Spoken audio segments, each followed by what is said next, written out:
Welcome back guys sa atong mga sambingay sa Kristohanon. O kani atong storya karon guys, lain na usab nga senaryos tong storya. Alang kini sa mga Kristohanon nga kana bitong nabugnaw na sa pagpangalagad. Daghan kayo mga panahon nga nabugnaw sa pagpangalagad.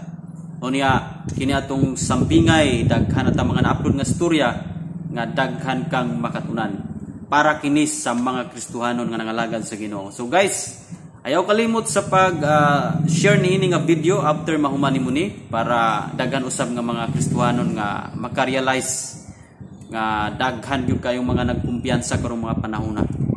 Now, para masabtan nimo ni istorya inani ang senaryo.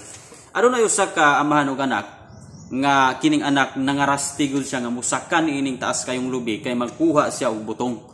Unya kining amahan kana bitaw kumpiyansa ra gyud kayo pud ang amahan ngayang gitugutan ang maong anak nga musaka. First time nga kini nga batanon nga musaka og lubing taas kayo. Moto nga kay nangarasti maning mao nga bata gipasagdan sa amahan og gitan-aw sa amahan. Sugod nagsaka ning mao nga batanon, pag abot niya sa tunga-tunga mihunong siya kay ga-expect siya nga ayang amahan moingon nga pag-amping dong. Muna yang gi-expect nga pulong pero pag tan-aw niya sa ubos, wa mangyutingog ang iyang amahan. Motong isaka siya paingon sa taas, naabot na sa taas, nakapupo na siya og butong. Unya nagpaabot siya nga ang iyang amahan moingon nga pag-amping in taon dong. So wala gyud natingala ang maong batanon nga nganong manginani akong amahan. Wa man gyud siya mong iyon gani nga pag-amping. Mutong nanaog na pud siya mga kaigsuonan. Pag kanaog niya, diya na siya tunga-tunga, nihunong na pud siya. Kay gahulat lagi siya nga, muingon ang iyang papa nga pag-amping. So kay wala man, nakaingon siya sa una-una, nga, unsa maning klasiyas amahan nga, may concern. Nako, for the first time kumusaka ining lubuya, pero wa gyud amahan nga miingon nga pag-amping. Mutong niabot na siya, duol na gyud yuta, duha na lang kalakang. Diha na nadungog ug niingon ang iyang amahan, dong pag-amping baling sukua sa anak mga kaigsuonan. Niyon ang anak, pa kanang pulunga wa man ako na nadungog ganiya nagsugod kog saka. Niabot ko sa tunga-tunga ni hunong ko kay nagpaabot ko sa maong pulong pero wala. Niabot ko sa taas, nakapupo ko. Wa gyud nang pulunga nadungog nako. Nibalik ko kanaog nako sa tunga-tunga ni hunong kay nagpaabot ko ng pulunga. Wa gihapon ka moingon. Karon na hinuon pa nga doon lang ko siyuta, karon pa kamuingon nga pag-amping nintubag ning amahan. Nak, sa dihang ni saka ka, nagpukus ka sa pagsaka. Pag abot ni mustaas, nagpukus ka. Pag kanaog ni mustunga-tunga, ni hunong ka, may pukus ka. Busa, nisalig ko nimo kay nagpukus ka. Pero karon nga, duha na lang kalakang, nga paingon ka sa yuta matugdon, nakita na ko nga wala na kay pukus. Wala na ka nagtanaw sa imong gitumban ug naglingi-lingi ka na. Munang ayaw kumpiyansa. Bisan tug hapit na kanabot sa yuta, kinahanglan gyud kang magpokus. Guys, dinhi lang takutob sa atong istorya karon. Kining atong istorya karon daghan gyud tang lesson nga makuha nini. Ang lesson nga atong makuha nini nga karong mga panahon na naghinapos na ang kapanahonan, hapit na mutugdon, hapit na mubalik ang atong Ginoong Hesukristo. Pero kalabanan ni noon sa mga Kristohanon karon, wala na focus sa pag-alagan sa Ginoo. Wala na. From the start, focus kayo sila, pero karon nagakaluya o naglingi-lingi na sa bisan unsa mga butang ning kalibutana, wala nagi-focus diha sa pag-alagad sa Ginoo. Manday hapit na hinuon maabot ang atong Ginoong Hesukristo. Wala na hinoy focus sagad ang mga tao sa pag-alagad sa Ginoo. Muna nga sa ato ang kinabuhi karon sa pagpangalagad sa mga Kristohanon karon nga nawad og focus diha sa Panginoon. Hinumdumi nga hapit na ang pagbalik sa atong Ginoong Hesukristo.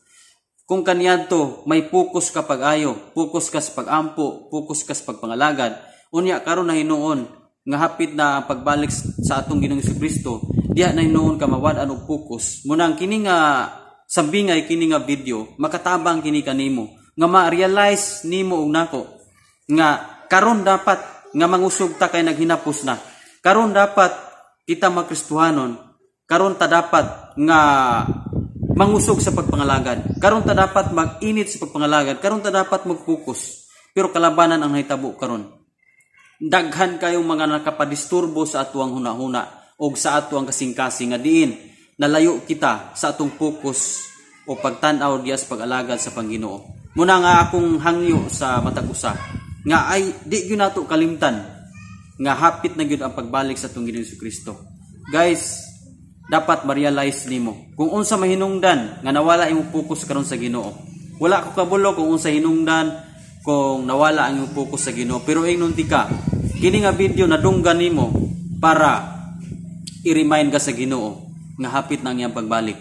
Busa dili ka ngayan nga mawad-an sa iyong pagsalig sa Ginoo.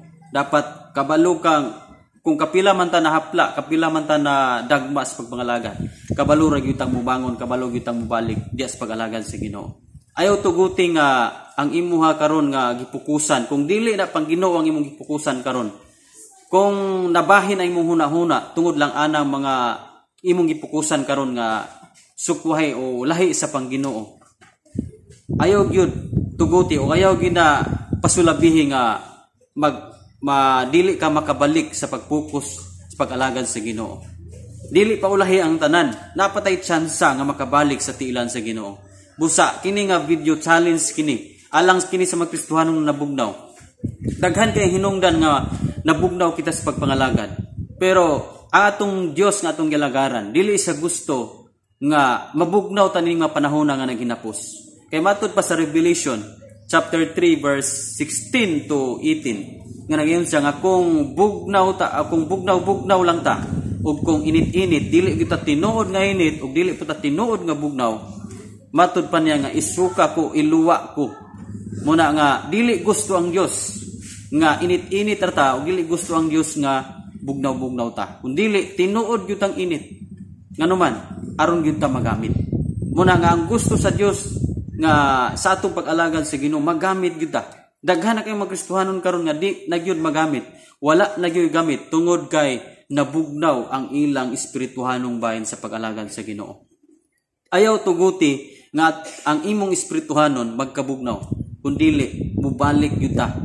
Atog yung atong susiyon atong kaugaling una-una og kasing-kasing kung unsay manghinungdan ngano nga nagakabugnaw atong pagpangalagad. Diha nimo ma-realize nga aduna gyud ay mga hinungdan nganong nabugnaw atong pagpangalagad. Usahay ang hinungdan nganong nabugnaw ta tungod ras mga tao. Tungod kay diha ta nag-focus sa mga tao. Hinumdumi nga dapat natong fokusan ang Ginoo. Matud pa sa Colossus 3:2 nga look unto Jesus, di ba? Huna-huna ang mga butang nga langit nun.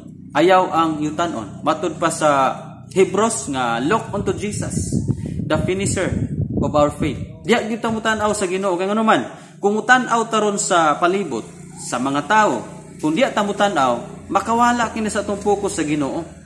Makapadiscourage ang makinaiya nga atong makita sa palibot, di ba? Makapadiscourage kaayo.